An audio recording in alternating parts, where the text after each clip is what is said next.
Почти потоци излязоха от злато и сребро, за да могат да си покрият големи маржин колове при евродолар и при петрола. Трейдерите ребалансираха портфейли. За да си предпазят от стоп-аутове, трябваше да развържат, казано по магураджийски, много големи позиции. Сърфейса на златото, краткосрочния край на кривите и в дългосрочния край има доста висок риск. Казано с най-простички думи, високата лихва предразполага маси да си държат парите на лихва. Прогноза, че златото да тества 4000. Ние имаме някакви остатъчни малки дълги на златно и сребро, тъй като този ден затвориха почти всичко. Обратно на това, което смята Лъпов. Злато и среброто са доста ефтини. И само да ти кажа за биткоин. Един господин беше недоволен след твоята пледуария върху биткоин, каза, че била много повърхностна, така че обърни внимание върху себе си в момента за дълбочината на крипто. Дали има промяна от миналата седмица, крипто и биткоин още имат потенциал за понижение, така че отново ще разочаровам всички, които гледат. Ужас. Това не трябваше да го казваш. Моля те, тук сега ще има лавина от омраза.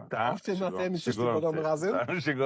И Тръмп много рязко млъкна, да. Случва ли ви се, когато влезете в позиция да ви бъде ударен стопа и да тръгне във вашата посока? Естествено, че се случва.